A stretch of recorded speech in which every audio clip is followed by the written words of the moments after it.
গুন্ডাগিরি পাচ্ছি না। বিধায়কের গুন্ডাগিরি মানছি না, মানব না। বিধায়কের দাদাগিরি মানছি না, মানব না। বন্দে মাতরম, বন্দে মাতরম।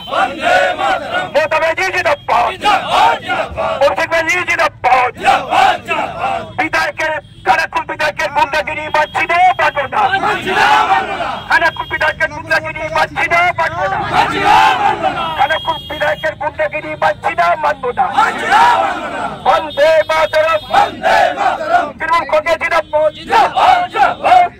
বন্দে মাতরম, অবিলম্বে সুশান্ত ঘোষকে গ্রেফতার করতে হবে।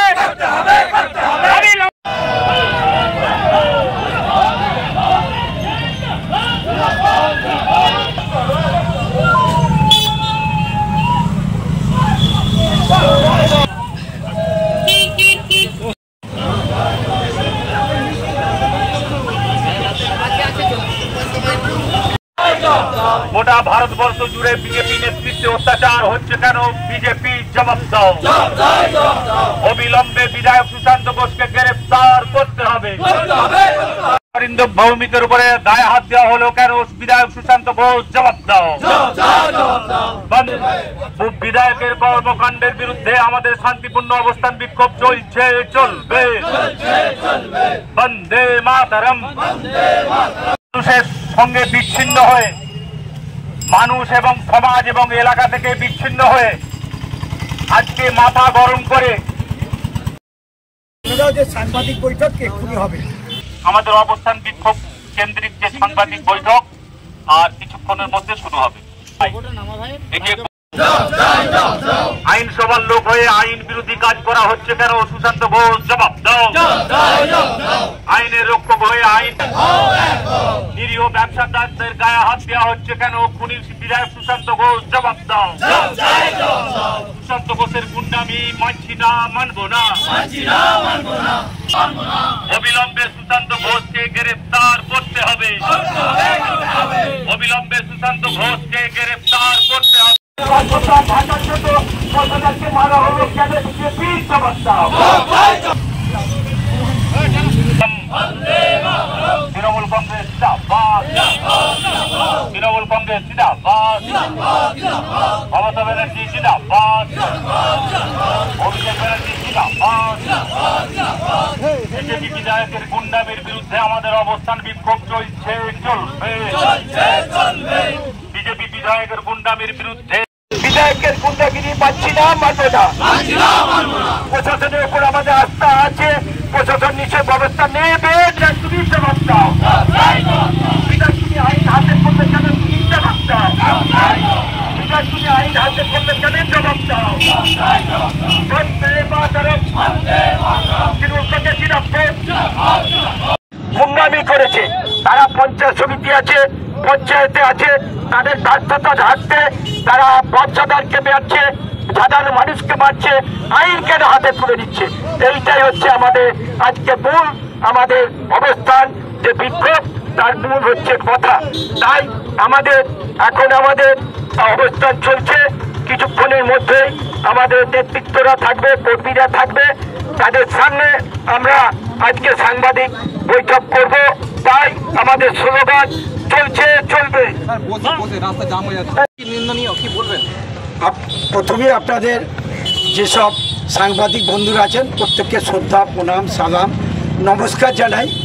আর আমাদের আজকে সাংগঠনিক জেলার পক্ষ থেকে আমরা আছি, আমাদের জেলার হায়দার যেমন আছে, আমাদের ব্লক প্রেসিডেন্ট আমাদের রাজা আছে, দীপেন আছে, পঞ্চায়েত সমিতি সভাপতি শিশির সরকার আছেন আরামবাগ।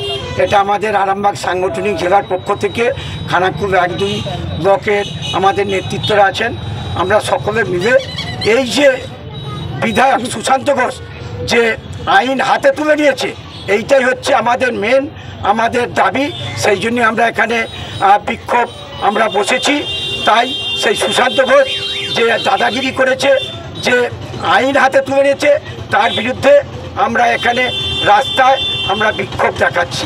এটা অন্যায় করেছে, কারণ উনি আইনসভার একজন সদস্য, আইন নিজে কোনোদিন কেউ হাতে করতে পারে না। ওরা পঞ্চায়েত সমিতি আছে, গ্রাম পঞ্চায়েত আছে, ওরা জল দিতে পারছে না বিভিন্ন জায়গায়। সেইটা কি করছেন উনি, কি করেছেন যে একজন ব্যবসায়ী যে ওদের কাছে ফ্লেক্স করায়, যে প্যান্ডেল করায়, তার কাছে সে টাকা পাবে, সে টাকা তাগাদা করেছে বলে সেই ব্যবসায়ীকে মারধর করেছে। তাই ওরা মিষ্টির দোকান থেকে আরম্ভ করে, আনাজের দোকান থেকে আরম্ভ করে বিভিন্ন জায়গায় যে ব্যবসায়ীরা আছে তারা কেউ মুখ খুলতে পারে না। এ ভদ্রলোক টাকা চেয়েছিল যে আপনাদের কাজ করেছি, ফ্লেক্সের কাজ করেছি, টাকা দিতে হবে, প্যান্ডেলের কাজ করেছি, টাকা দিতে হবে। সে টাকা না দিতে চাওয়ার জন্য তাকে মারধর করেছে। তাই এই যে মারধর করেছে, এর জন্য আমরা নক্কারজনক কাজ করেছে, তার বিরুদ্ধে আমরা আজকে অবস্থান রাস্তা বিক্ষোভে বসেছি। প্রশাসন আছে, প্রশাসনের ওপর আমাদের আস্থা আছে।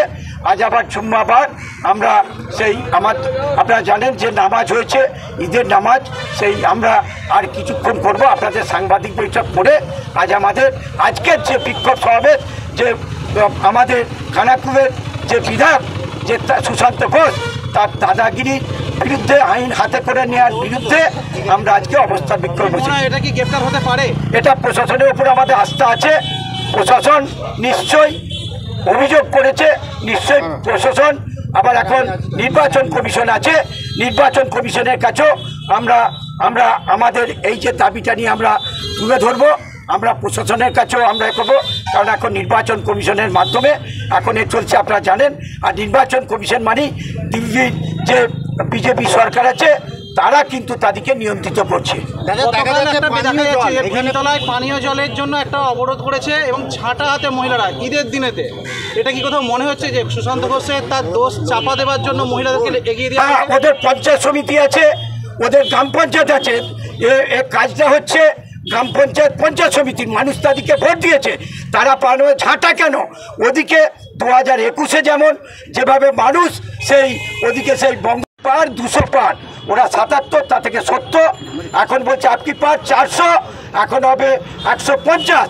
তাই এইগুলো ঢাকার জন্যে ওরা এইভাবে বিভিন্ন জায়গায় করছে। মানুষ এখন ছাটা নয়, ওদিকে বঙ্গোপসাগরে নিক্ষেপ করবে। কোথাও কি একটা বিধায়ককে কটা বেশি বাঁচিয়েছে। তাই এই খানাকুলে দেখুন, বলেছিল বছরে 2 কোটি করে চাকরি দেবো, 10 বছরে 10 দুগুণে 20 কোটি চাকরি। কটা চাকরি দিয়েছে?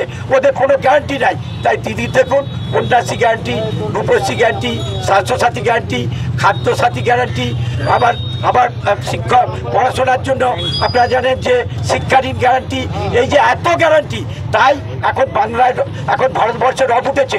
নেতাজি বলেছিল দিল্লি চলো, তাই ভারতবর্ষের অঙ্গরাজ্যের বিরোধীরা বলছে যে দিদি মমতাদি তুমি আগে চলো, বাংলায় যেভাবে তুমি কন্যাশ্রী করেছো, রূপশ্রী করেছো, করে 67টা প্রকল্প করে বাংলায় যেভাবে তুমি উন্নয়ন করছো, তাই তুমি এসো ভারতবর্ষের তত্ত্বে বসে তুমি সেই বাংলায় যেমন উন্নয়ন করেছো। তাই আমি মাঝে মাঝে বলি, বলো বলো বলো সবে শতবিনা বেডুর হবে, ভারত আবার মমতা বন্দ্যোপাধ্যায় হাত দিয়ে শ্রেষ্ঠ আসন হবে। তাই ভারতবর্ষে মমতা বন্দ্যোপাধ্যায়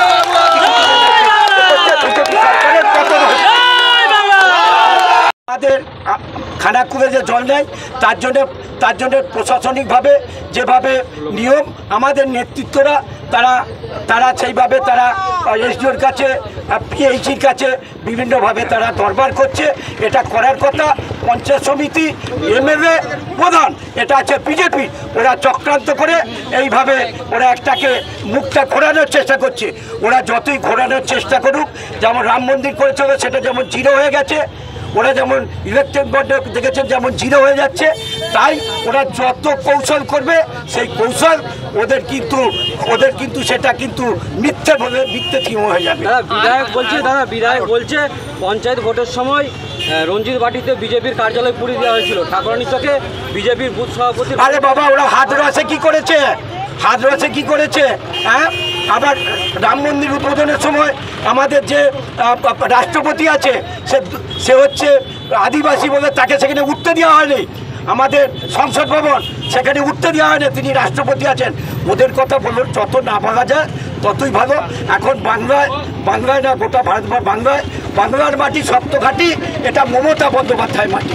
একজন ব্যবসায়ী টাকা পাবে, তাকে মারধর করেছে, আইন হাতে করবে কেন? আরেকটা বিষয় যেটা হচ্ছে যে একেবারে সরাসরি একটা সিসিটিভি ফুটেজে দেখা যাচ্ছে যে এক ব্যবসায়ীকে মারধর করা হয়েছে, তারপরে কিন্তু এটা মোটামুটি